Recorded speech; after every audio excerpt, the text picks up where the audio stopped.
মক্কার গেটগুলোতে দাঁড়িয়ে দাঁড়িয়ে অপপ্রচার শুরু করে দিল, don't go to Muhammad, he is completely mad. পাগল, যেও না। সবার মনে চিন্তা, ঘটনা কি? কে এই মুহাম্মদ? নাম শুনি নাই। হজ করি আর না করি, আগে এই বেটার কাছে যাইতে হবে। আল্লাহু আকবার। সবাই বিশ্বনবীর কাছে যায়, চেহারা দেখে কোরআনের বাণী শুনে কালিমা পড়ে মুসলমান হয়ে যায়। আবু জাহেল আবার মন্ত্রী পরিষদের বৈঠক ডাকলো, খবরদার কাউকে যেতে দেয়া যাবে না, কেউ যাবে না। কিন্তু কি আজীব তামাশা, প্রতি রাতে আবু জাহেল লুকিয়ে লুকিয়ে নিজেও যায়। না জানি কত সুন্দর ছিল বিশ্বনবীর কণ্ঠ, না জানি কতটা চমৎকার সুরের ঝংকার খেলতো আমার নবী যখন তেলাওয়াত করত, না জানি কি সুরের লহরী ছিল বিশ্বনবীর গলা। কাফের হয়েও, বিরোধিতা করেও কোরআন না শুনলে পেটের ভাত হজম হয় না, রাতে ঘুম আসে না। প্রতি রাতে আবু জাহেল যায়। তো আবু জাহেল যেহেতু যায়, বাকিরাও লুকিয়ে লুকিয়ে যায়। সবাই দিনের বেলা বলে কেউ যাবে না। কি বলে? দিনের বেলা বলে কেউ, ভাইয়েরা আমার, বোনেরা তোমার, খবরদার কেউ যাবেন না। রাত্রে নিজেই যায়। তো আবার মাঝে মাঝে রাত্রেবেলা নিজেদের সাথে নিজেদের দেখাও হয়ে যায়। কত বড় ডাকাত! একজন বিশ্বনবীর বাড়ির এই পাশে, আরেকজন ওই পাশে, আরেকজন ওই পাশে, আরেকজন ওই পাশে। বিশ্বনবী যখন তেলাওয়াত শেষ করেন, সবগুলো দেয় দৌড়। ফিরে আসার রাস্তা একটা, কয়টা? ওই রাস্তায় দেখা হয়ে যায়। আবু জাহেল বলে, কিরে আসলি কেন? সবাইকে তুমি নেতা, তুমি আসছো কেন? দিনের বেলা তো বড় বড় বক্তব্য হাঁকাও, রাতের বেলা এরকম চোরামি করো কেন? আবু জাহেল বলে, ঠিক আছে, তোরাও করছিস, আমিও করছি, কইস না, কারো কাছে কইস না। সবগুলা চোর, সবগুলা কি? আর চোরে চোরে খালাতো ভাই। তো এই সব খালাতো ভাইরা লুকিয়ে লুকিয়ে চোরের মতো তেলাওয়াত শুনতে যেত। আবু জাহেল বলল, কেউ যেতে পারবে না, সবাই রাজি। এরপরের দিন আবু জাহেল বলল, আজ থেকে কেউ যদি যাস, তোদের সম্পত্তি সব সিজ করা হবে, আর মাথার চুল কামিয়ে আলকাতরা মেখে মক্কার বাজারে ঘোরানো হবে। সবাই বলে আমরা রাজি। আবু জাহেল বলে, তাহলে সাইন কর। সবাইকে আগে আপনি করেন। Abu Jahel as a chairman, he get the signature. সে ওই বন্ডে সিগনেচার দিল যে যদি যাওয়া হয়, আমাদের সম্পদ রাষ্ট্রীয়ভাবে সিজ করা হবে, মাথার চুল কামিয়ে আলকাতরা মেখে মক্কার বাজারে ঘোরানো হবে। তো সবাই স্বাক্ষর করলো। দিন গড়িয়ে রাত আসলো। আবু জাহেল বিছানায় এপাশ ওপাশ করে, টসিং এন্ড টার্নিং, ঘুম আসছে না। আবু জাহেল মনে মনে ভাবে, আজকে যেই ভাষণ দিছি সকালে, আজকে কেউ যাবে না, আমি 100% নিশ্চিত, আমি একটু যাই। মজার ব্যাপার হলো, উতবা, শাইবা, ওয়ালিদ ইবনে মুগীরা তারাও নিশ্চিত যে কেউ যাবে না। তারাও বাড়িতে বসে নিশ্চিত যে কেউ যাবে না, আমি একটু। আজকেও সব খালাতো ভাইয়েরা, কেউ ডানে, কেউ বায়ে, কেউ সামনে পেছনে। বিশ্বনবীর বাড়িটা এখন যেখানে, এটা সৌদি গভর্নমেন্ট ওই জায়গায় লাইব্রেরি করে রেখেছে। লাইব্রেরি, জ্ঞানের আলো বিতরণ হচ্ছে। গেলেই ফ্রি বই, ফ্রান্সের মানুষ ফ্রেঞ্চ ভাষায় ট্রান্সলেট করা কোরআনের অনুবাদ, বাঙালি বাংলা ভাষায়, ইন্ডিয়ান হিন্দি ভাষায়, কেরালা ভাষায়, মান্ডারিন, ইংরেজিতে তো আছেই। বিশ্বনবীর ওখানে গেলেই বই। তার পাশে এই প্রাইম মিনিস্টারের বাড়ি, মানে আবু জাহেলের বাড়ি। ওইখানে গেলে ফ্রি দুর্গন্ধ পাওয়া যায়, ফ্রি, কোনো টাকা দেওয়া লাগে না। আর বাংলাদেশের হাজিরা ওইখানে গেলে সবাই ওইটারে খোঁজে। বাংলাদেশিরাও খোঁজে, পাকিস্তানিরাও খোঁজে, চায়নার উইগুর প্রদেশের যারা, আমাদের সাথে অনেক কিছু মিল আছে। হানাফি স্কুল অফ থট তারা প্র্যাকটিস করে। সবাই জেদ্দাতে নেমেই আগে বলে, আবু জাহেলের বাড়ি কই? সবাই বলে, আপনি তো আসছেন উমরা করতে, আবু জাহেলের বাড়িতে কি করবেন? যাইয়া হাইগা ভরাই দিয়ে আসুন। প্রাইম মিনিস্টারের বাড়িতে যে গোটা বিশ্বের মানুষ পায়খানা করে, দুর্গন্ধ করে দিয়ে আসে। এজন্য প্রাইম মিনিস্টারদেরকেও সাবধান হওয়ার দরকার আছে না নাই? চারদিকে সব খালাতো ভাইরা সেট আপ, প্রাণ ভরে আজকে শুনবো। প্রতিদিন দেখা হয়ে যায়, আজকে কারো সাথে দেখা হবে না। তো সবাই প্রাণ ভরে বিশ্বনবীর কণ্ঠের জাদুমাখা তেলাওয়াত শুনে, বিশ্বনবী কোরআন তেলাওয়াত যখন শেষ করলেন, সবগুলার দিছে দৌড়। কিন্তু ফিরে যাওয়ার রাস্তা কয়টা? আজকেও দেখা। আজকে কেউ কাউরে কিছু বলে না, সবার মাথা নিচের দিকে। আবু জাহেলও নিচে তাকায় আছে লজ্জায়। উতবা, শাইবা, ওয়ালিদ ইবনে মুগীরা, পুরো দেশের মিনিস্ট্রি ক্যাবিনেট সবগুলা নিচের দিকে, ওদিকে মশার কামড় আছে না নাই? দীর্ঘক্ষণ নিচের দিকে তাকিয়ে থাকার পরে আবু জাহেল কয়, চল যা হয়েছে হয়েছে, যা হয়েছে হয়েছে, কালকে থেকে আমরা সব চোরগুলা রাত্রে এক লগে ঘুমাবো, যাতে করে কাউকে ফাঁকি দিয়ে কেউ যেতে না পারে। এই গল্পটা শোনানোর উদ্দেশ্য হচ্ছে এটা যে বিশ্বনবীর কণ্ঠটা যেন তেন কণ্ঠ ছিল না, অসাধারণ একটা কণ্ঠ ছিল, যে কারণে এই কোরআনের বিরোধিতা করেও তারা এই কণ্ঠের তেলাওয়াত শোনার জন্য পাগল হয়ে যেত। সুবহানাল্লাহ পড়বেন না? এজন্য যুবক ভাইয়েরা, তোমাদের সময়গুলোকে কাজে লাগাতে হবে। অলসতা যেন তোমাদেরকে শয়তান তোমাদের মাথায় আড্ডা না বসায়। এজন্য গভর্নমেন্টের দায়িত্ব হচ্ছে তাদের কর্মসংস্থানের ব্যবস্থা করা। সব কাজ আবার গভর্নমেন্টের উপর চাপালে চলবে না। আমাদের দেশে যে সিস্টেমটা, একটা বাজে সিস্টেম চালু হয়েছে, যারা ভোটে জিতে ক্ষমতায় আসে সব দায়িত্ব এদের, বিরোধী দলের কোনো দায়িত্ব নেই, তাই না?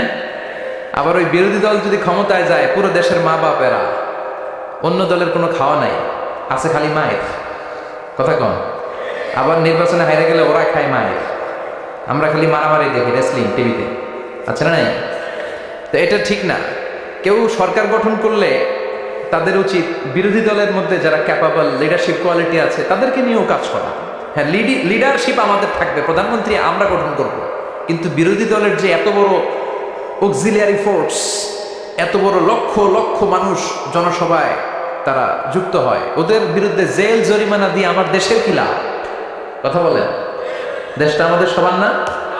মানে কি বিরোধী দলে গেলে আর দেশের জন্য মায়া নেই, সব দায়িত্ব সরকার। আসেন এগুলো থেকে বেরিয়ে আসে, আসবেন। আপনাদের সিদ্ধান্তই পারে এই বাজে প্র্যাকটিস থেকে আমার দেশটাকে হেফাজত করতে। সবাই রাজি আছেন তো?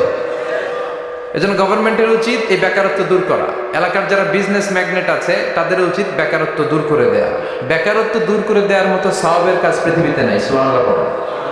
অনেকে মনে করে নামাজ পড়লেই সওয়াব, রোজা রাখলেই সওয়াব। না, আপনি যদি একজনের কর্মসংস্থানের ব্যবস্থা করে দেন, তার মাধ্যমে যদি ফ্যামিলিটা চলে, এর চেয়ে বড় সওয়াবের কাজ আর নাই। একজন অসুস্থ, রক্ত দরকার, গা থেকে রক্ত দিয়ে দিলেন, এর চেয়ে সওয়াবের কাজ আছে? এক জায়গায় গাছ লাগিয়ে দিলেন, রোহিঙ্গার ভাইয়েরা না খেয়ে মরে, টিউবওয়েল লাগিয়ে দিলেন, এর চেয়ে বড় ইবাদতের কাজ আর আছে? কথা বলেন। এজন্য ইসলামটাকে সামগ্রিকভাবে বুঝতে হবে। আল্লাহ তুমি তৌফিক দাও। আরো জোরে পড়েন আমিন।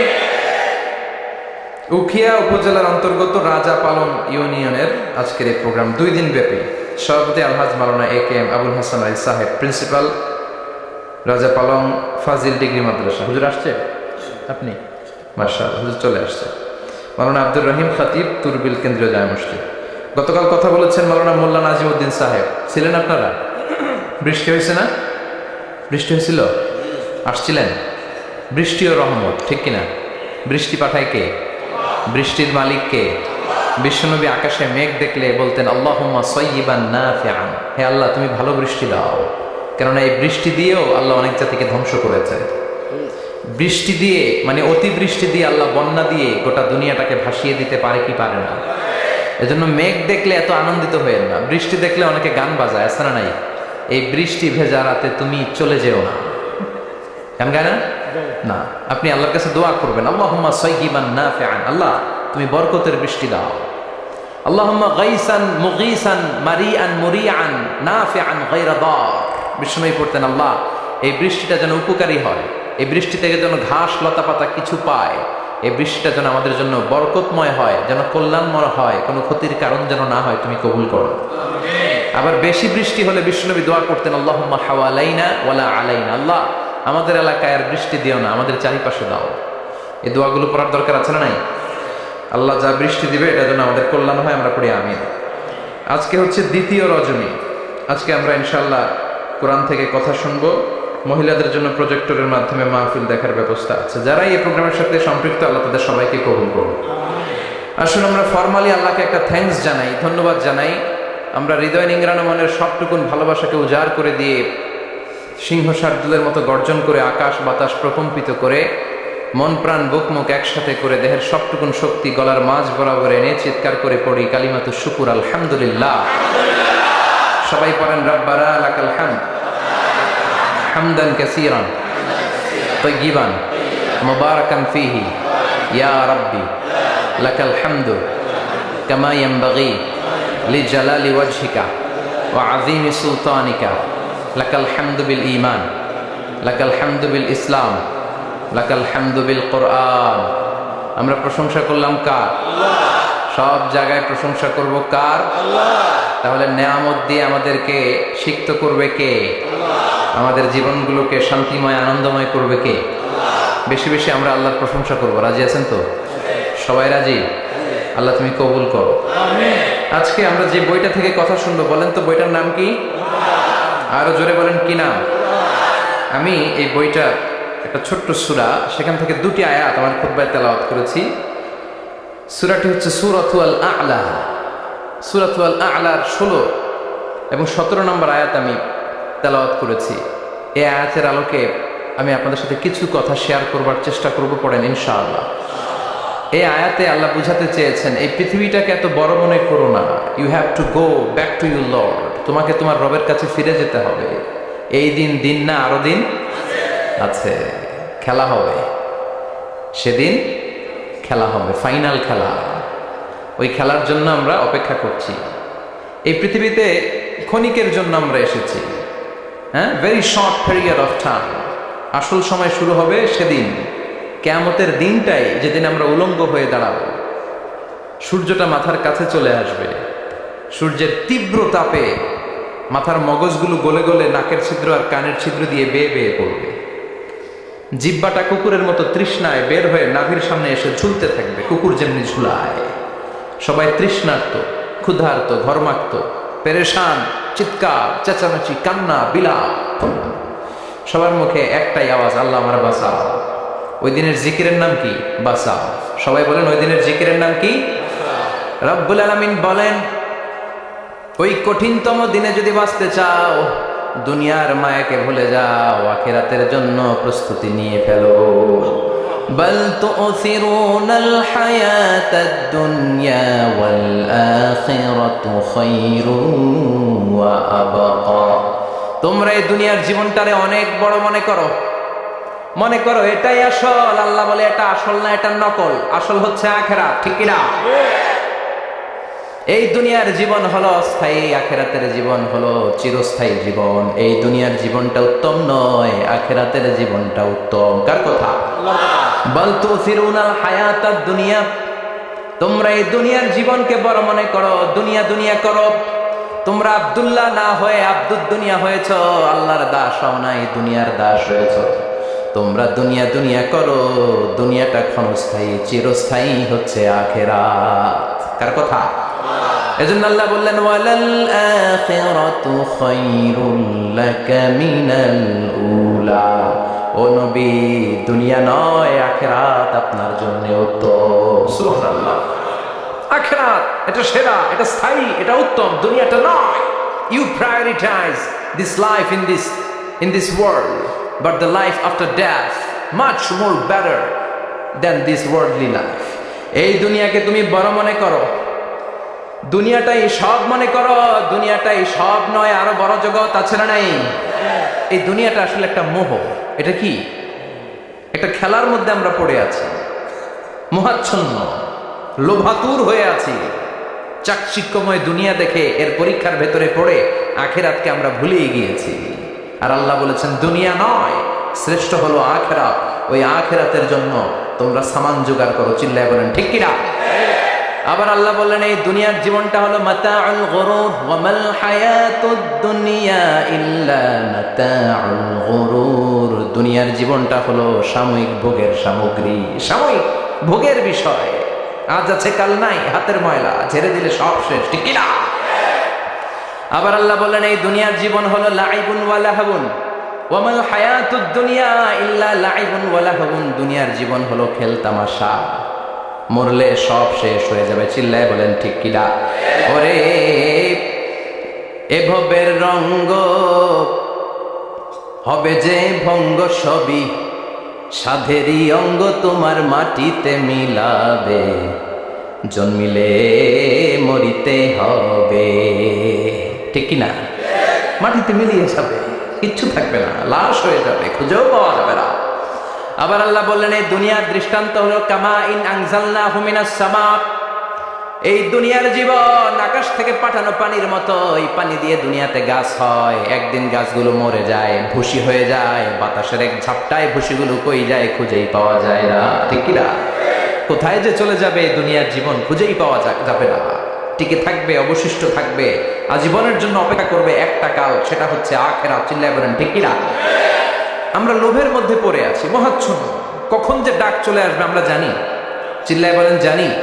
একদিন মাটির ভেতরে হবে ঘরে মন আমার, কেন বান্ধ দালান ঘরে মন আমার, কেন বান্ধ দালান ঘর। প্রাণ পাখি উড়ে যাবে পিঞ্জর ছেড়ে, ধরা ধামে সবই রবে তুমি যাবে চলে।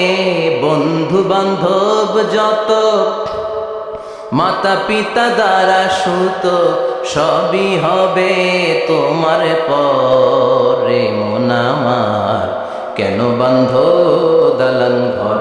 একদিন মাটির ভেতরে হবে ঘরে মন আমার, কেন বান্ধ দালান ঘরে মন আমার, কেন বান্ধ দালান ঘর। চিল্লায় বলেন ঠিক কিনা? ওমাল হায়াতুদ দুনিয়া ইল্লা মাতাউল গুরুর। দুনিয়ার জীবনটা একটা ভোগের সামগ্রী, আজ আছে কাল নাই, কখন যে চলে যেতে হবে কেউ জানে না। আপনাদের এই মাহফিলে আসার আগ দিয়ে এই কিছু সামনে কি রাস্তা যেন বলে এটাকে, এই করুলিয়া বাস স্ট্যান্ডের এদিকে আমার প্রাইভেট কার যখন যাচ্ছে, আমরা যখন যাচ্ছি, হুট করে আরেকটা গাড়ি এসে একজনকে ধাক্কা মারলো, হুন্ডা গেল একদিকে, সে গেল একদিকে।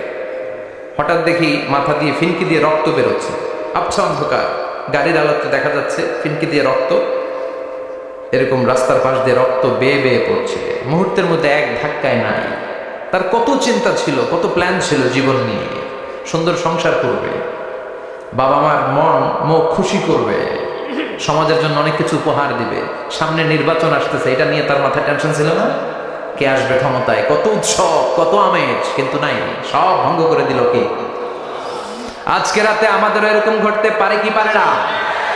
এই মাহফিল থেকে সহি সালামতে বাসায় ফিরতে পারবো গ্যারান্টি লেটার আছে নাকি? আরো আধা ঘন্টা বাঁচবো গ্যারান্টি? আরো 10 মিনিট শ্বাস যেটা নিলাম এটা ফেলতে পারবো গ্যারান্টি? কথা বলেন।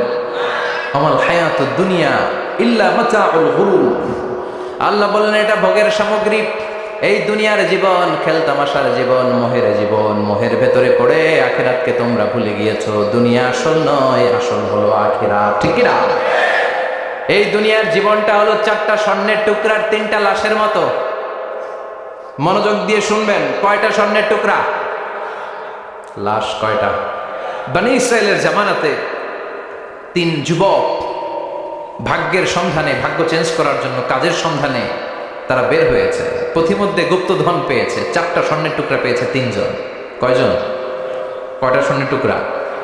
4টা স্বর্ণের টুকরা পেয়ে মহা খুশি, খুশিতে বাকবাকুন। কে আমাদেরকে পায়? আজকে স্বর্ণের টুকরা ভাগ করে আমরা অনেক ধনী হয়ে যাব।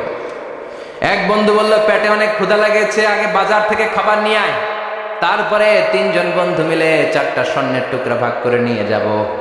এক বন্ধুকে বাজার থেকে রুটি কিনে আনানোর জন্য পাঠিয়েছে, বাকি 2 বন্ধু এবার বসে বসে পরামর্শ করে, ওইটারে যদি মেরে ফেলতে পারি ভাগ বটোয়ারার দরকার নাই, তুই নিবি 2টা, আমি নিব 2টা। সহজ হয়ে গেল না? ও নিবে 2টা, এ নিবে 2টা, আর ওইটার মেরে ফেলবো। যেটা রুটি আনতে গেছে সেটা মনে মনে ভাবে রুটিতে যদি বিষ মিশাতে পারি। কি মিশাতে পারি?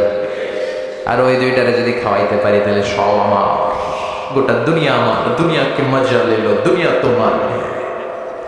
যে চিন্তা ওই কাজ। রুটির মধ্যে বিষ মেখে এনে বন্ধুদের কাছে দিয়েছে। 2 বন্ধু মিলে ওইটারে ঘুষান শুরু করছে।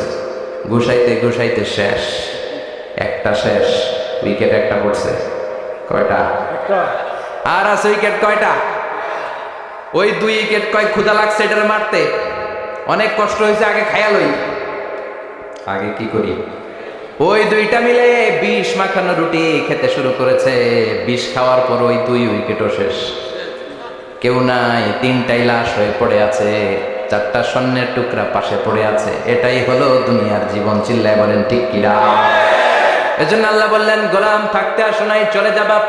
কুল্লু নাফসিন যায়িকাতুল মাউত সুম্মা ইলাইনা তুরজাউন। সবাইকে মরতে হবে, কেউ থাকবে না। এই পৃথিবীতে প্রাণ নিয়ে যারা আগমন করার সুযোগ পেয়েছে সবাই মরবে। আজ হোক কাল, আগে হোক পরে, সবাইকে যেতে হবে। চিল্লায় বলেন ঠিক কিনা? আবার আল্লাহ বললেন, আইনামা তাকুনু ইউদরিকুমুল মাউত। যেখানেই থাকো না কেন মৃত্যু তোমাদেরকে ছাড়বে না। মৃত্যু তোমাদেরকে সাক্ষাৎ করবে, মৃত্যু তোমাদেরকে খুঁজে বের করবে। যদিও সুদূর আকাশ পানে, পালাও সেথায় লাগিয়ে সিঁড়ি। আকাশের উপরে যদি বিশাল সিঁড়ি লাগিয়ে চতুর্থ আকাশে চলে যান, চাঁদের মধ্যে বাড়ি করেন, মঙ্গল গ্রহে বাড়ি করেন, ওই জায়গায় মালাকুল মাউত আপনারা খুঁজে পাবে না। চাঁদেও খুঁজে পাবে।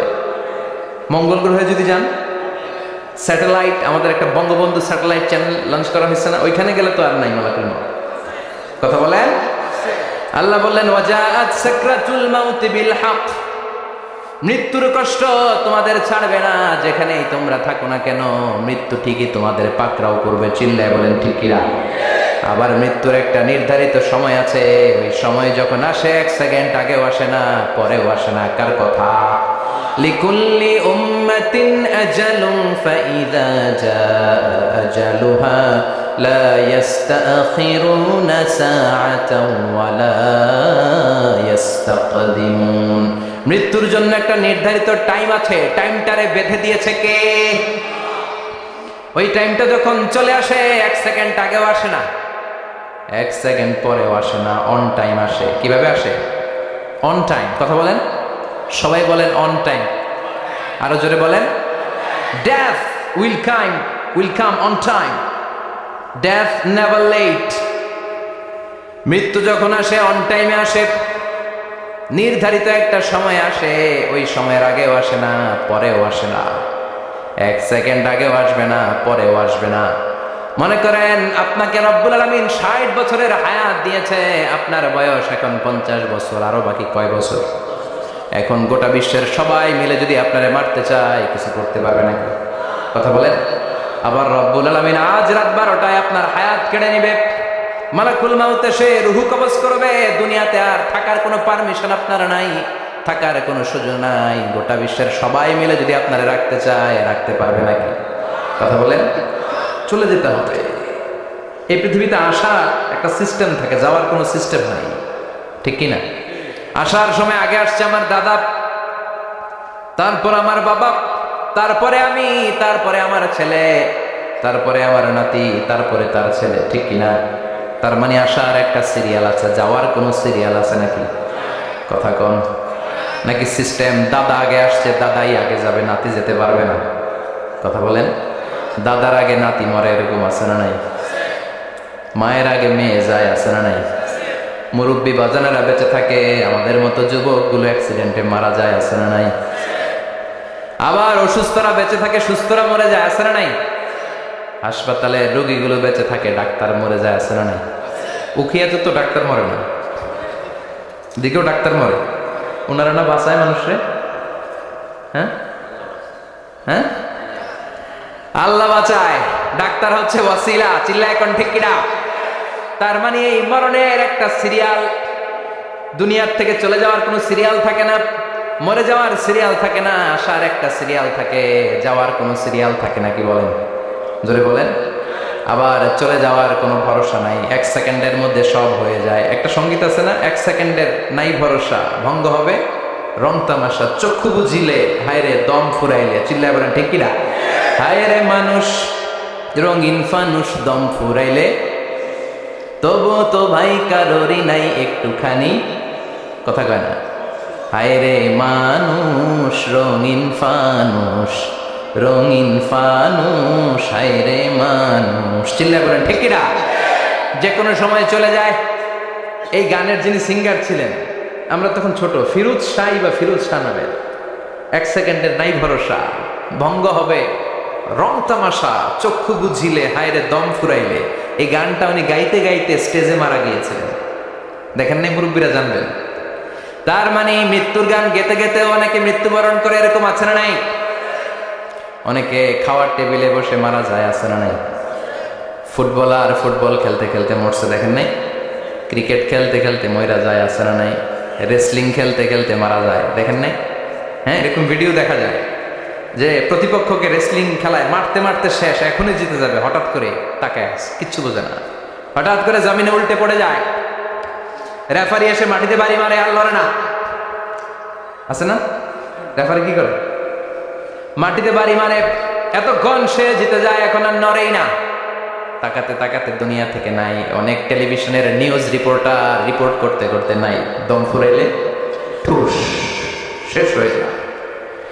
অনেকে অ্যাক্সিডেন্টে মরে, সড়ক দুর্ঘটনায়, অনেকে বিমান দুর্ঘটনায় মরে, আকাশে মরে না?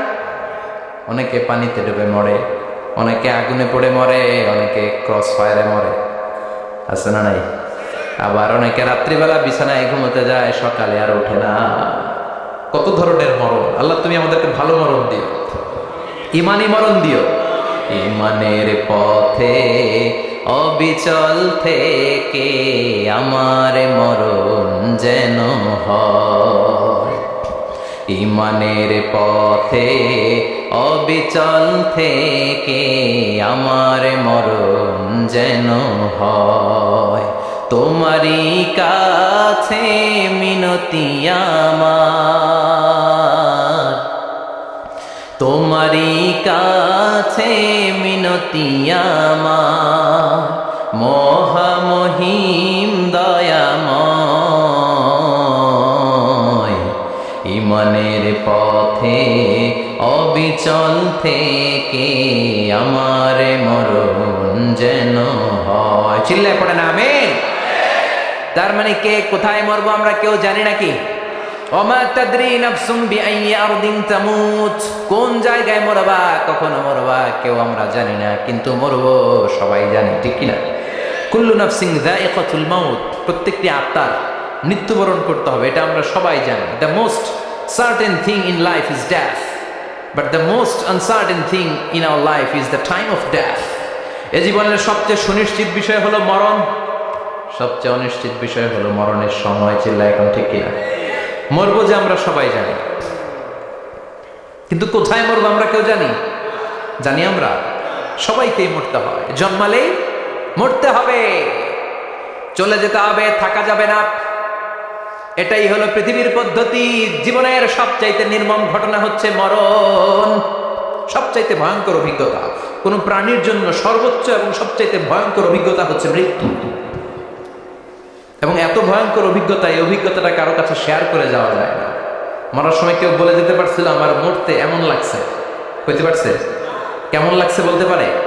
বলা যায় না। তার আগেই চলে যেতে হয় শৈশব, কৈশোর, যৌবন, বার্ধক্য, প্রৌঢ়ত্ব, হ্যাঁ, বয়সের ছাপ, কালো চুল দাড়ি সাদা হয়ে যাওয়া, দাড়ি চুলের শুভ্রতা, দুর্বলতা।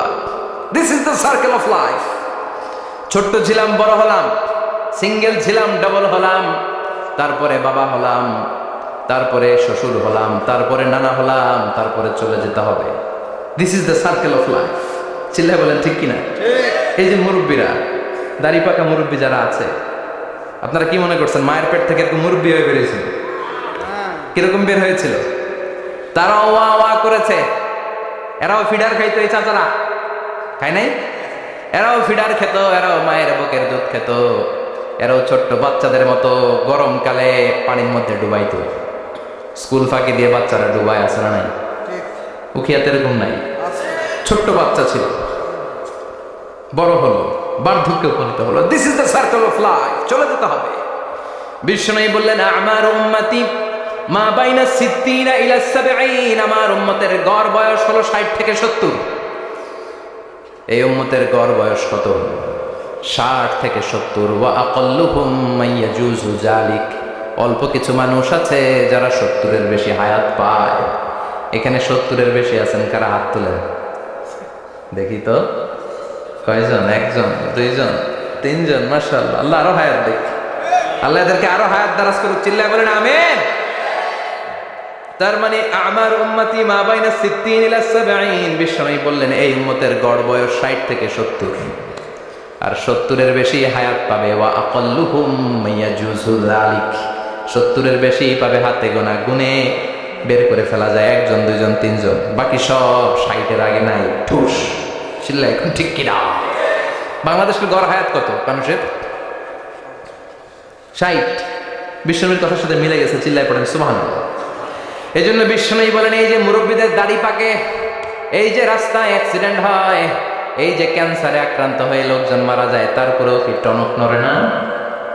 এরপরেও কি বিবেকে ধরে না যে তোমাকে চলে যেতে হবে? আকসিরু যিকরা হাযিমিল লাযযাত, জীবনের সব স্বাদকে পানসা করে দেয় ওই মরণকে স্মরণ করো। মরণকে স্মরণ করলে জাহান্নাম বরণ করা লাগে না, চিল্লায় বলেন ঠিক কিনা? আবার আল্লাহ বললেন গোলাম, স্পেশাল একজন ফেরেশতা আমি মরণের জন্য সিলেক্ট করলাম, নাম মালাকুল মাউত। তাকে আমরা আজরাইল বলে চিনি। এই মালাকুল মাউত তার বাহিনী নিয়ে নির্ধারিত টাইমে গোটা বিশ্বের সব মানুষের রূহ কবজ করে। অন টাইম নাকি দেরি করে? মালাকুল মাউত আগেও আসে না, পরেও আসে না। সুবহানাল্লাহ পড়ে। সাইয়েদনা সুলাইমান আলাইহিস সালাম জামানাতে ওনার এক ওয়াজির ছিল, মন্ত্রী। ওই মন্ত্রীকে নিয়ে উনি বৈঠক করতেন। ওনার সময় উনি মালাকুল মাউতের সাথে বৈঠক করতেন। শুনতেছেন? আপনাদের মনোযোগ আছে তো? উনি বৈঠকে বসেছেন, মালাকুল মাউতও বসা, ওয়াজিরও বসা। হঠাৎ মালাকুল মাউত ওয়াজিরের দিকে বড় বড় চোখ করে তাকাচ্ছেন। বড় বড় চোখ করে তাকানোতে ওয়াজির ভয় পেয়েছে। হঠাৎ মালাকুল মাউত চলে গেল। ওয়াজির বলে, ও সুলাইমান আলাইহিস সালাম, এই যে লোকটা বড় বড় চোখ করে আমার দিকে তাকালো, এটা কে? সাইয়েদনা সুলাইমান বলে, হাদা মালাকুল মাউত। যে বর্ণনাটা বলছি এটা হাদিস না, এটা হচ্ছে ইসরাইলিয়া, জিউস ট্রেডিশন। কোরআন হাদিসের সাথে কোনো দ্বন্দ্ব নাই, তাই বর্ণনা করা যাবে। বিষ্ণু বলেছেন বাল্লিগু আন্নি ওয়ালাউ আয়া। আবার বলেছেন ওয়াহাদ্দিসু আন বনি ইসরাঈল ওয়ালা হারাজ। বনি ইসরাইলের ট্রেডিশন বর্ণনা করো, জিউস ট্রেডিশন বর্ণনা করো, এতে কোনো সমস্যা নাই। ওয়াজির বলে, ও সাইয়েদনা সুলাইমান, বড় বড় চোখ করে যে তাকালো লোকটাকে? সাইয়েদনা সুলাইমান বলে, হাদা মালাকুল মাউত, এটা মৃত্যুর ফেরেশতা। ওয়াজিরের কলিজায় পানি নেই। এটা কি ফেরেশতা? শুনে তো পিলে চমকে গিয়েছে। কয় কি? মালাকুল মাউত তো আমার চিনে ফেলাইছে, বাড়ি চিনে ফেলছে, আমার খবর আছে। সাইয়েদনা সুলাইমান আলাইহিস সালাম জিনদেরকে দিয়ে কাজ করাতেন, মেঘমালাকে দিয়ে কাজ করাতেন, বিশাল সিংহাসন নিয়ে পৃথিবীর প্রাচ্য থেকে পাশ্চাত্যে ঘুরে বেড়াতেন।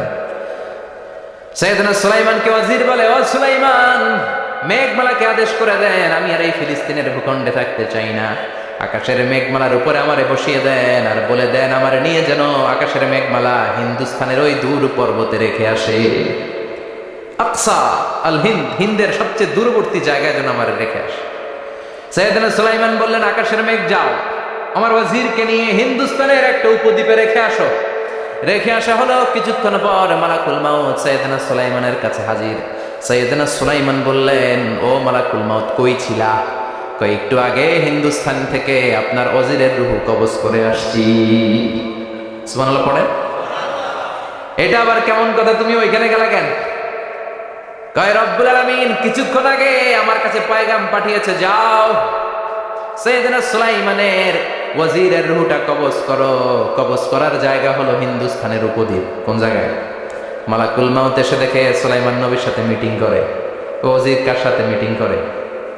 সুলাইমান নবীর সাথে। কিন্তু ফরমানে লেখা রূহ কবজ করতে হবে কোথায়? হিন্দুস্তানে। সুবহানাল্লাহ কইবেন না? এই জন্য বড় বড় চোখ করে আমি তাকিয়েছি, আর মনে মনে ভাবলাম টাইম তো নাই, কারণ মৃত্যু তো অন টাইমে হতে হয়, এখনই ওর রূহ কবজ করতে হবে। কেমন করে ওইখানে যাবে আমি জানি না, আমি আগে চলে যাব। মালাকুল মাউত চলে গেল, যে দেখে ওই জায়গায় ওয়াজির হাজির। সাথে সাথে রূহ কবজ করে আল্লাহর কাছে চলে গিয়েছে। পড়েন সুবহানাল্লাহ। এজন্য আল্লাহ বললেন, মালাকুল মাউত আমি নির্ধারণ করে দিয়েছি, পৃথিবীর প্রতিটি মানুষ মালাকুল মাউতকে দেখবে, চাক্ষুষ দেখবে, ভালো হলেও দেখবে, খারাপ হলেও দেখবে। কার কথা? ভালো মানুষ যদি হয়, আল্লাহওয়ালা যদি হয়, ইসলাম প্রিয় যদি হয়, ডানপন্থী যদি হয়, মৃত্যুর সময় মালাকুল মাউত আলা সূরাতি শাবিন আলা আহসানি সূরা, একজন যুবকের আকৃতিতে চমৎকার ধবধবে সাদা একটা জুব্বা পরে, জান্নাত থেকে জান্নাতি কাফন নিয়ে হানুত মিন হানুতিল জান্নাত, জান্নাতের সুগন্ধি নিয়ে মুমূর্ষু রোগীর মাথার সামনে এসে বসে যায় আর দেহটার ইঙ্গিত করে বলে, ইয়া আইয়াতুহান নাফসুত তাইয়্যিবা, ও পবিত্র আত্মা। আরেক বর্ণনায় এসেছে, ইয়া আইয়াতুহান নাফসুল মুতমাইন্নাহ, ও প্রশান্ত আত্মা, উখরুজি ইলা মাগফিরাতিম মিনাল্লাহ, আল্লাহর ক্ষমার দিকে বের হয়ে আসো। উখরুজি ইলা মাগফিরাতিম মিনাল্লাহি ওয়া রিদওয়ান, আল্লাহর ক্ষমার সন্তুষ্টির দিকে রূহটা বের হয়ে আসো। স্মুথলি বলার সাথে সাথে মুমিনের দেহ থেকে রূহটা বের হয়ে আজরাইলের হাতে চলে যায়। স্মুথলি বলার সাথে সাথে স্বাচ্ছন্দ্যে আনন্দে মুমিনের দেহ থেকে রূহটা সা করে বের হয়ে মালাকুল মউতের হাতে এসে পড়ে। পড়েন সুবহানাল্লাহ। আল্লাহ এমন মৃত্যু তুমি আমাদের নসিবে রেখে দিও, চিৎকার করে পড়েন আমিন। আর যারা ইসলাম মানে নাই, আর যারা কোরআন মানে নাই, আর যারা দিন কায়েমের আন্দোলন করে নাই, দিনকে ভালোবাসে নাই, বাম আর রামপন্থী ছিল, নাস্তিক ছিল, ইসলাম বিরোধী ছিল, তাদের কাছেও মালাকুল মাউত আসে কি আসে না? চিল্লায় বলেন আসে কি আসে না? তাদের কাছেও আসে, কিন্তু আলা সূরাতি আকবাহি রাজুল, একজনের চেহারা যত ভয়ঙ্কর হতে পারে, যত নিকৃষ্ট হতে পারে, এরকম ভয়ঙ্করতম নিকৃষ্ট দুর্গন্ধওয়ালা একটা চেহারা নিয়ে আসে। রিজলাহু ফিল আরদ, পা থাকে জমিনে, রাসুহু ফিস সামা, হাদিসের বর্ণনা, পা দুইটা জমিনে, মাথা আকাশে। এসে ধমক দিয়ে জালিমের মাথার সামনে এসে বলে, ইয়া আইয়াতুহান নাফসুল খাবিসা, হে পাপাত্তা, হে অপবিত্র আত্মা, উখরুজি ইলা সাখাতিল্লাহি ওয়া গাদাবিহি, আল্লাহর রাগের দিকে, আল্লাহর অসন্তুষ্টির দিকে বের হয়ে আয়। মালাকুল মাউতের এই অর্ডার পাওয়ার সাথে সাথে রূহটা কিন্তু বের হয় না। মুমিনের রূহকে ডাক দিলে যেমনি স্মুথলি বেরোয়, কাফিরের রূহ এভাবে বেরোয় নাকি? কথা বলেন। রূহটা ডানে যায়, ফাতাতাফাররাক, একবার রূহটা ডানে যায়, আবার রূহটা বায়ে যায়, আবার সামনে যায়, পায়ে যায়, হাতের মধ্যে ঢুকে ডানে বায়ে যায়। মালাকুল মাউত আবার ধমক দিয়ে বলে, ইয়া আইয়াতুহান নাফসুল খাবিসা, পাপাত্তা, বের হয়ে আয়। রূহটা আবার ডানে যায়, বায়ে যায়, সামনে যায়, পেছনে যায়। এবার খপাস করে মালাকুল মাউত রূহকে ধরে টান মারে।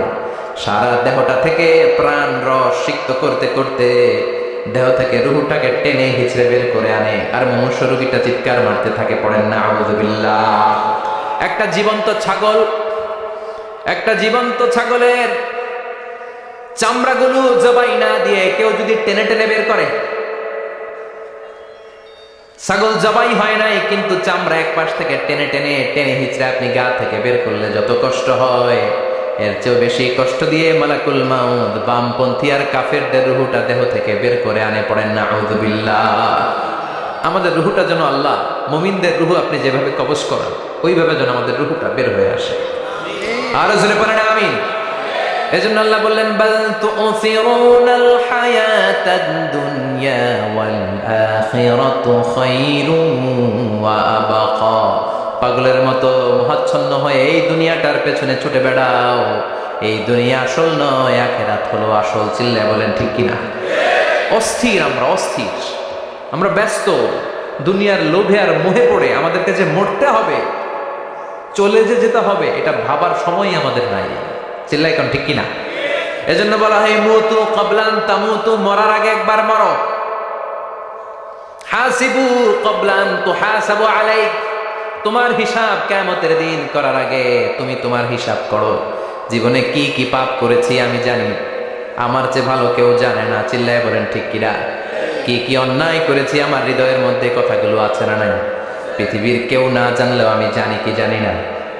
পৃথিবী না জানুক আমি তো জানি, আমি কি পাপ করেছি হায়। পৃথিবী না জানুক আমি তো জানি, আমি কি পাপ করেছি হায়। আমার পাপের করলে বিচার, বাঁচার উপায় নাই আমার। দয়াময় প্রভু মাফ করো আমায়, মাফ করো আমায়। পড়ে না আমি আর জোরে আমিন। এজন্য হাসিবু ক্বাবলা আন তুহাসাবু আলাইক, তোমার হিসাব বসার আগে নিজে হিসাব করো কি কি করলা। আসল মরণের দিন শটান হয়ে তো শুয়ে পড়ো ভাই, মরার আগে আরেকবার মরো। মরার আগে আরেকবার কি করবেন? কথা বলেন, মরার আগে কি করতে হবে? হঠাৎ একদিন বিছানায় শটান হয়ে শুয়ে যান, চক্ষুটা বন্ধ করেন, ভাবেন মরে গিয়েছেন, এই তোমার কুলমাউত চলে এসে রুহুটা নিয়ে গেল। আত্মীয় স্বজন চিৎকার চেঁচামেচি শুরু করে দিল, কান্নার রোল পড়ে গেল চারদিকে। মাইকের মধ্য দিয়ে, মসজিদের মাইকে অ্যানাউন্স হয়, অমুক এলাকার নিবাসী অমুক ভাই আমাদের মধ্যে দুনিয়ায় নাই, তার জানাজা হবে এশার নামাজের পর। সবাই এসে রুহের মাগফিরাত করেন, সবাই আপনারে দেখতে আসবে, কেঁদে কেঁদে লোকজন আপনারে কবর দিতে আসবে। চিল্লায় বলেন ঠিক কিনা? কেঁদে কেঁদে সবাই আসবে, দেখার জন্য আসবে। ছেলেগুলো কাঁদবে, স্ত্রী কাঁদবে, বাবা মা কাঁদবে, বন্ধু বান্ধব কাঁদবে, আর ঘরের মধ্যে রাখা হবে না। এবার আপনাকে গোসল দেওয়ার পালা। চক্ষু বন্ধ করে চিন্তার দরকার আছে না নাই? কথা বলেন। হঠাৎ করে, হঠাৎ করে শুনবি একদিন আমার মৃত্যুর খবর। কেঁদে কেঁদে আসবে সবাই দিতে আমায় কবর, দিতে আমায় কবর। ঠিক কিনা? একটু চোখটা বন্ধ করে ভাবেন, আপনাকে গোসল দেওয়া হবে, জামাগুলো খোলা হবে। এত টাকা দিয়ে যে দামি গোসলখানা টাইলস লাগিয়ে ঘরে বানালেন, আপনার শেষ গোসলটা কি ওই দামি গোসলখানায় হবে? লাশ যেখানে ধোয়া হয় ওই জায়গায় ধোয়া হবে, আপনাকে কাফন পরানো হবে।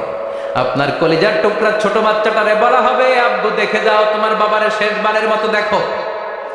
আপনার বাবা মা শেষবারের মতো একটা নজর দিয়ে আপনার চেহারাটা দেখে নিবে।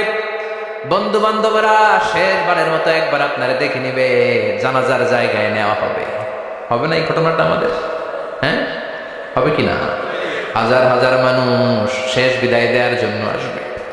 চারটা তাকবীর দিয়ে ইমাম নামাজ শুরু করবে, আল্লাহু আকবার, আল্লাহু আকবার, আল্লাহু আকবার, আল্লাহু আকবার বলে নামাজ শুরু করবে। নামাজ শেষ, এবার পালকিতে করে কবরে যাওয়ার পালা। আহা, যেতেই হবে, যেতেই হবে। পালকিতে করে লোকজন নিতে শুরু করবে। কবরস্থানের ওই জায়গায় যেখানে মানুষ বছরে মানুষ না মরলে যায় না, ওই গহীন নিঝুম কবরস্থানে ঢুকানো হবে। পালঙ্ক থেকে নামিয়ে আপনার জন্য করে রাখা আগ থেকে কবরটার মধ্যে শুইয়ে দেয়া হবে। উপরে বাঁশ দিয়ে ছাউনি, শেষবারের মতো সবাই দেখে বাঁশের ছাউনির উপরে মাটি চাপা দিবে। ঠিক কিনা? চলে যাবে সবাই, কেউ না, অন্ধকার, শুধু অন্ধকার। এই অন্ধকার যেন শেষ হতে চায় না। এই ঘটনা ঘটবে না আমাদের? কথা বলেন, ঘটবে কিনা? এজন্য মরার আগে এগুলো চিন্তার দরকার আছে না নাই? মরার আগে আরেকবার মরার দরকার আছে না নাই? এজন্য রব্বুল আলামিন বলেন, বাল তুসিরুনাল হায়াতাদ দুনিয়া ওয়াল আখিরাতু খায়রুন ওয়া আবকা। এই দুনিয়ার জীবনটাকে তোমরা আসল জীবন মনে করো, এটা আসল জীবন নয়। আসল জীবন হলো কবরের জীবন। চিল্লায় বলেন ঠিক কিনা? আল্লাহ তোমার এই দুনিয়া, আল্লাহ তোমার এই দুনিয়ায় কেউ আসে কেউ চলে যায়, তবু তোমার ভয়ে কারো কাঁদে না হৃদয়। এই দুনিয়াতে আমার বদলে গেল মন। চারিদিকে দেখি শুধু সুখেরই স্বপন, ভাবলো না মন আল্লাহ ছাড়া,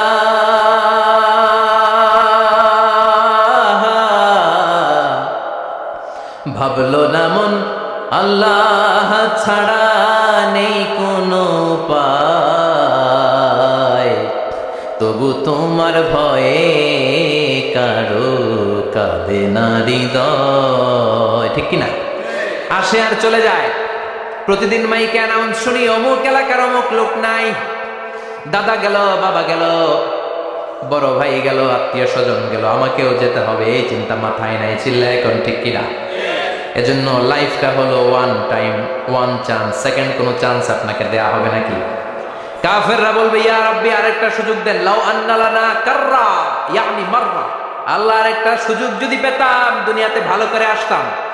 আল্লাহ বলবেন ইন্নাহা কালিমাতুন কাইলুহা, এটা শুধু তাদের মুখের কথা, তাদেরকে আবার সুযোগ দিলেও তারা কিচ্ছু করবে না। চিল্লায় এখন ঠিক কিনা?